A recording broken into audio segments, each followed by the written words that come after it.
Bien, allí lo que tenía que ver justamente con esta situación, vamos a saludar en este caso a Bruno Rivas, periodista de Perú. Hola Bruno, ¿cómo estás? Buenas tardes. Buenas tardes, aquí un día bastante movido, como ustedes han podido ir informando. Sin perder ni un minuto, ¿cómo ocurrió todo tan rápido, eh? Sí, realmente me parece que dentro del lado negativo de todo lo que ha ocurrido desde el mediodía, me parece que también ha sido una muestra de una rapidez de las instituciones peruanas pocas veces vista, ¿no? Y que marca que el país está dispuesto a no ceder ante intentos dictatoriales o golpes de Estado, que fue lo que quiso hacer el presidente Castillo. Bueno, Bruno, consultarte cómo se fueron dando los hechos. El sistema republicano argentino tiene diferencias con el gobierno peruano que necesita, por ejemplo, la aprobación del Congreso para formar gobierno. ¿Cómo se fueron dando los hechos para que finalmente se terminara hoy con la destitución de Castillo? Contanos. Sí, bueno, es una larga historia, ¿no? Que podemos reconocerla prácticamente desde Castillo asumió el poder.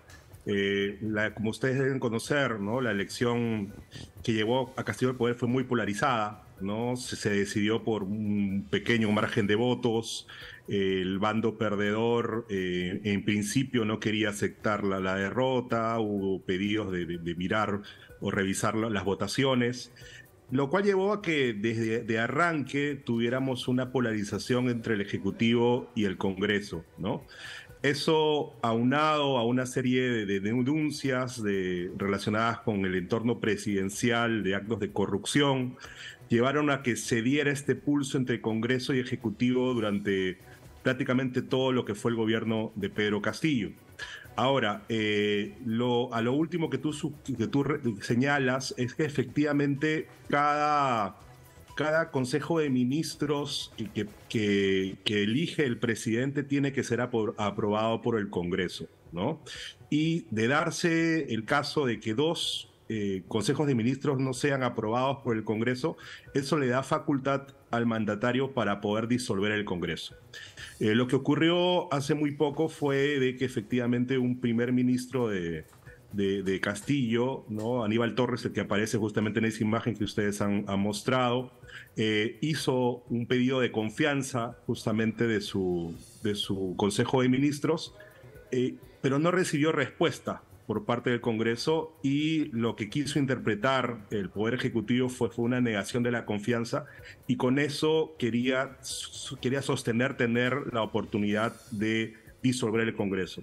Pero esa medida no fue aceptada por ningún órgano judicial. El Tribunal Constitucional dijo que no era válida esa medida supuestamente de cuestión de confianza denegada de manera fáctica. Entonces el gobierno no tenía ningún poder para poder cerrar el Congreso. Ahora, lo que ocurría también, o lo que iba a ocurrir hoy día, era de que nuevamente por estos pulsos que se daban entre el Ejecutivo y el Congreso, se iba a dar una moción de vacancia contra el mandatario, un impeachment por el cual él podía perder el poder, ¿no? Se decía que el Congreso no tenía los votos para vacarlo, tenía que tener más de 80 votos para poder sacarlo del poder. Sin embargo, lo que ha ocurrido hoy día al mediodía fue ese acto sorpresivo, ¿no? Del presidente de decidir cerrar el Congreso pese a no tener ninguna razón judicial que lo sostuviera su decisión. Pero no solamente cerrar el Congreso, sino que también quería disolver el Poder Judicial, disolver el Ministerio Público. Hay que recordar que también tenía él algunas causas de corrupción justamente del Ministerio Público, que de alguna manera sostenía o indicaba de que el presidente se sentía acorralado, ¿no? Para suerte de las instituciones peruanas, ningún poder del Estado apoyó el pedido del Ejecutivo.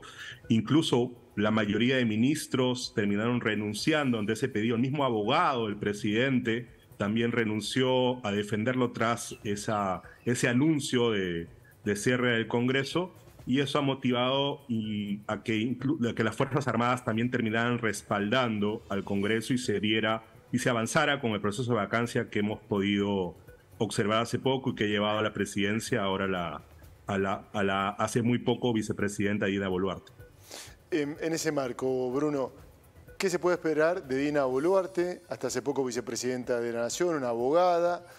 Sabemos que Pedro Castillo representaba a los sectores más periféricos, quizás más postergados económicamente, socialmente, con un pensamiento de izquierda. ¿Es la misma línea de Dina Boluarte? ¿Qué expectativas hay sobre ello?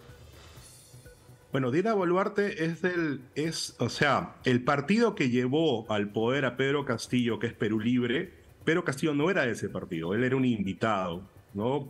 Esas son las cosas raras que se dan en el Perú, donde no tenemos partidos políticos firmes, ¿no? Como, a diferencia de ustedes, ¿no? Sí. Que llevan a que generalmente se inviten a personajes a que postulen a la presidencia, ¿no?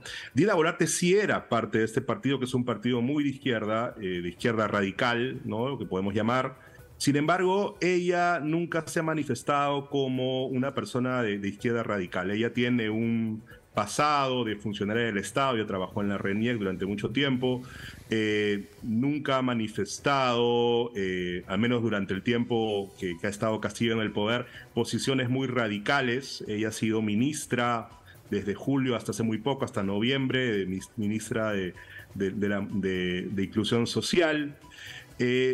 Ahorita que acaba de dar su primer mensaje a la nación, ha buscado ser conciliadora. El Perú es un país muy marcado por la división, como les decía, desde inicios del gobierno de Pedro Castillo e incluso desde antes del presidente Kuczynski ha habido este pulso entre Ejecutivo y el partido que tiene más congresistas en el Legislativo, que es el Partido Fujimorista. Pero bueno, lo que se esperaría de Dina Boluarte es justamente buscar ese consenso, ¿no? Que por fin el país pueda dejar atrás estas rencillas políticas que nos han generado tanta inestabilidad, que han generado que hayamos tenido hasta 6 presidentes en 5 años, ¿no?